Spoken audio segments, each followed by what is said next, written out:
Hey everybody, this is the Savage Florida Spring 2022 Savage Race, which is the 6 mile or 10K. It's the first Savage of this year, and it's also the first race of their new Savage series that they're holding. I think it's badass that they finally did this. It's been a long time coming, and it paid off because a lot of big names showed up to this race. Savage is by far my favorite race out of all the OCR races. They do a really good job at courses and the design, and also the obstacles they actually make a difference with the obstacles. It's not pipe layer, it's actual legit difficult obstacles, and they're always changing it up as well. Like this year they have the new one, Rise and Shine, which I almost failed, but the video started off late because they kind of caught me off guard with the start, so I didn't have my video ready. They have really open. They usually start off the races this way here in Florida with that horse track. It's on a horse track, and there's that big open half a loop, and you can really open up and run. And I think that's where I messed up on this race. It was so easy to, the ground was so nice for running. And then the fact that I started my video late and they caught me off guard, I was kind of rushing. I kind of panicked, and I definitely started off too fast. My first mile was a 7:01, and that was after 3 obstacles. So that means I'm running a sub-7 pace. And it shows in the end of the race.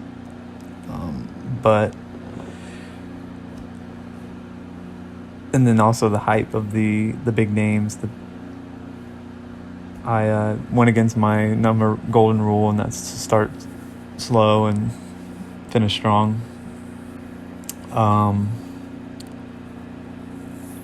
But up ahead is when you got the water and the mud, and that was waist deep, and I hate water and mud. It's pretty boring in the beginning. It's a lot of open running, but after around mile 2, I think is when it really picks up with the obstacles. So the first one was just the low crawl.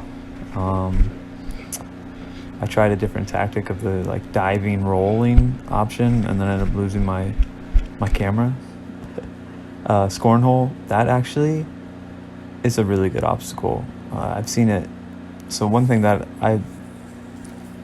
I'm not the best runner, and when obstacles can slow down runners, those are the ones that I love. And it's not very heavy, but it's just enough that it can give someone who is a pure runner a hard time. And I've seen it happen. It's made a difference in a race for me. Then the next one was just an inverted wall. Then we have those saw horses. Again, they just kind of break up your running. Nothing crazy. Here comes another crawl, and so something I really wanted to point out in this race is that small decisions. Right, so I had this guy right here, and I was like, oh, I'm gonna pass him in here, and I go down the middle, and that was an awful decision. So you can see it's really easy where he's at, and he's just taking off, and I'm stuck in this mud. And then so I'm like, I gotta get out of here, and now I'm behind another guy. So that stuff adds up. A little frustrating. It happens a few more times in the race where I make little poor decisions, but definitely the biggest one was starting off too fast. My next race coming up in 2 weeks, or this Spartan Atlanta Super and Sprint, I'm definitely going back to starting slow and finishing strong. This area looks nice, but it's like a cow pasture, like a bunch of cows roam this land, so the ground is crap. And it's, I don't want to say technical, but you can definitely roll your ankle if you're not careful. And then that's like a swamp. It's just messy, and that stuff's taxing. Like, I think it's more taxing than you realize on your legs, and it definitely breaks up your stride. So that's window walls, just a wall, go through a hole. The next thing is like over-unders. I'm trying to run easy at this point. Like, I know I started off fast, so then I'm like, okay, let me settle into my pace and kind of just run strong and slowly pick people off. But that doesn't happen. I don't pick people off because I think I'm just too tired from starting off too fast. But anyways, here comes the first legit obstacles coming up. It's Sawtooth. I think it's kind of like the poster obstacle for Savage Race. It's the monkey bars that go up and then down and up and down. And it's a lot of fun. And this is one of those ones that are kind of a game changer for some people. And then when it gets real slippery, and in Florida it's real dewy, and these pipes are very slippery, so I'm doing the sideways match until right here, the way down. You can go a lot faster with the help from gravity. The next one coming up is Anchors Away, a badass obstacle. It's these hooks that you have to use the rings, and it takes a significant amount of upper body strength. They've had it it's like right in the middle of the race this time, so your arms are pretty fresh, but I've had it to where it was in the end, and I actually failed it. And it cost me a good 30 seconds. I took the safe, conservative, matching approach. It took me a second to figure out how to do it again because I hadn't done it in like 4 months. But I just go to the forward one and then match, and then just go to the next one. I volunteered the other day and I was cleaning up the course, and this one was still set up, so I actually attempted it again, and I found that skipping is actually a lot easier than I thought. So you can start on that first one and put the ring on the front hook and skip to the second one pretty easily, and then with that momentum, or not the second one but the third one, sorry, and with that momentum that will take you, and then you can skip the first chain anchor and make it to the middle one of the three, and that saves so much time. That's easier when you're well rested, but I'm definitely gonna try that.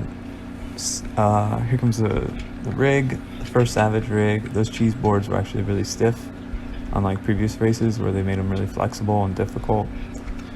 This one's just a regular rig, but again, it's taxing on your upper body, and it all adds up in the end.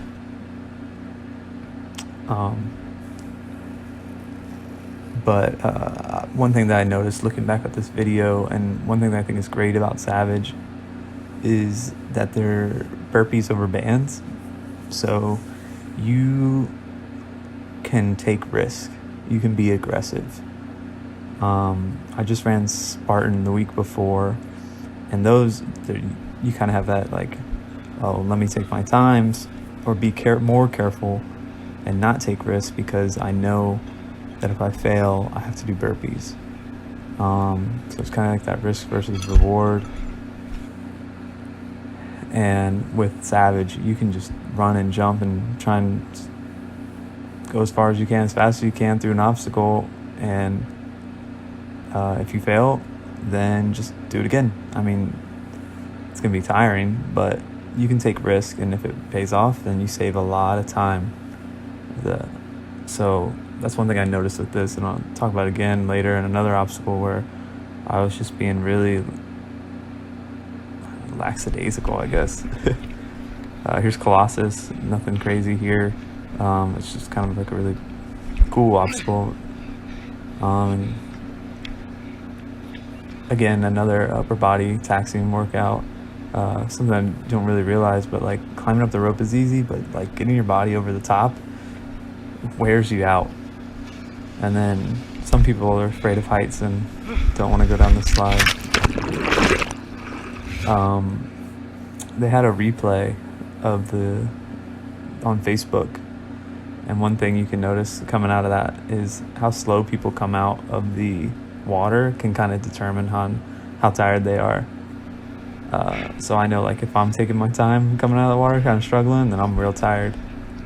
Real world, there's two ways to approach this. So I'm doing like the S serpentine zigzag through, but I've done it where you just go down the sides of the wheels and kind of like hop down the sides, if that makes sense, with your arms, or jump.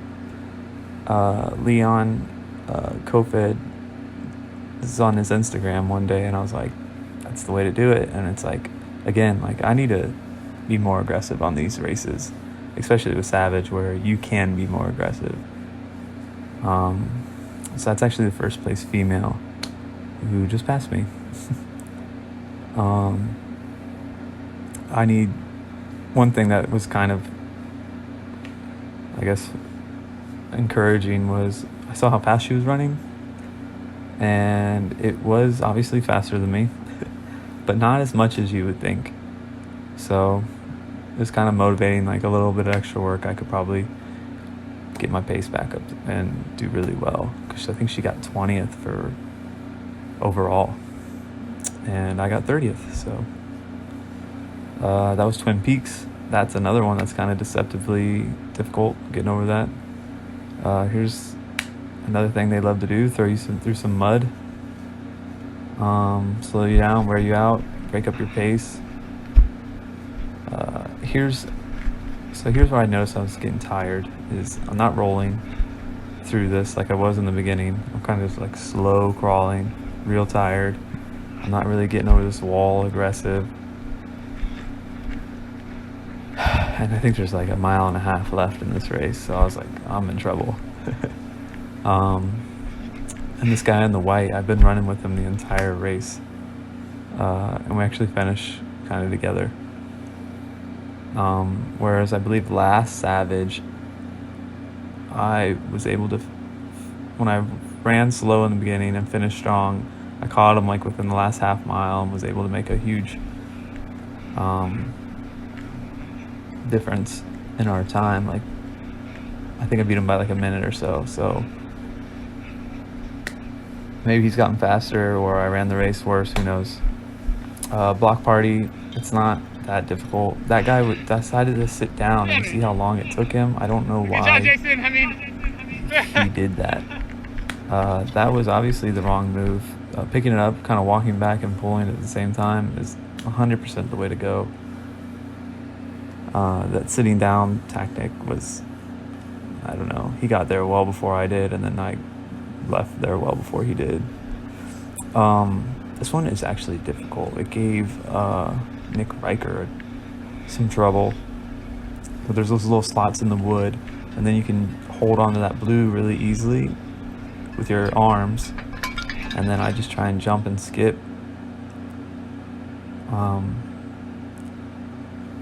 I actually got through that pretty well. I was pretty happy with that. Now it's coming up close to the end-ish, and I know I need to start trying to push, but I think I was just too tired. I burned all my matches, and like looking back at my Garmin, I'm running still like a 7:30 pace, so it's pretty good, which I think that means my running fitness is doing well, but my approach to the race was just off. Here's a new obstacle, slippery incline. It's like this new material that they got. It wasn't very slippery. maybe if they had like a water pit before. This next one is Rise and Shine, which is actually really cool. It's where you start in a low, it's like a low obstacle, which then becomes like a regular high obstacle. It's not very difficult, but the interesting part is when you transition from low to those ropes. So you gotta start behind that orange marker, crawl across. You can't use the truss, and then you gotta somehow flip yourself and get on this without touching the ground. When I did it, I tried to keep my legs on the bar as long as I could, and then when I took them off, I almost got a cramp in my hamstrings. Just pull myself up and swing across.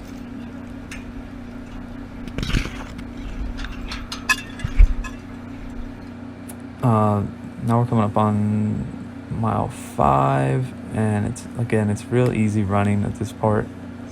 The whole race, other than the first mile or mile 2, is really easy, like great running, and I think that's why people finish. I think the winner got 43 minutes or something like that, and I was able to finish in under an hour, 54:33. Here's another tale that I'm not trying my hardest. Is I flip and then I go down so slow. This guy flies. So right here, where I'm at the middle bar, I should flip again. But I didn't. I just kind of took my time getting down. And look, he got a few seconds on me. Another thing that I messed up on was this yank my chain coming up, and it's similar to the Hercoist with Spartan, but the rules are different. So with Hercoist, you have to let it down slow. With this one, you don't have to. So I waste like 5 seconds letting it down nice and gentle, whereas that guy just dropped it. But this one's a badass obstacle because I think it's like 150 pounds, but the more you pull, the heavier it gets as that chain comes off the ground. This is actually not bad, quite refreshing obstacle, Shriveled Richard, where you jump into the ice water. But it's your muscles don't like to work afterwards. It takes a second to warm back up. Then we have another obstacle that I'm really bad at called Teeter Tuber, where I can't crawl through it. I don't know. But the guy behind me catches me because he's better at it than I am. But now we're coming up on the end. I was looking over at the final rig. Usually Savage takes pride in making difficult final rigs. And I didn't see anyone, like long lines. And so I knew it was going to be easy. You see here, I take like 3 seconds to start the obstacle. And then that guy passes me. And then I'm like not getting over this wall aggressive. And I'm just doing really bad at the end here. So he's now way ahead of me. That other guy in the white's like way, way ahead of me. So I was a little disappointed in myself, but I mean, that's what it is. If you're tired, you're tired. There's Chris Roglowski. You know who it is. And so here's the final rig, and it was not bad at all. Those bars were not slippery. These rings didn't drop at all. They had this like little lache, but it was very close. Some people were able to kick it. And then here comes Pedal to the Metal. So I thought, so that's Jason Williams in front of me. He has a YouTube channel as well, kind of why I started mine. And he smokes me on this thing. And I was going fast, but I noticed that. So I have my feet on one side. He has his feet on both sides. So his left foot's on the left one, and the right foot's on the right one. And he was able to go so much faster than me. Jason! So I learned something from watching his video, and I'm definitely going to apply that for next time. You see he passed the guy in the white, and then now he's in front of both of us. There's only 2 obstacles left, nothing really crazy to fail. It's that mega obstacle, that new one, which is going to replace Colossus, barn door, and then that's it.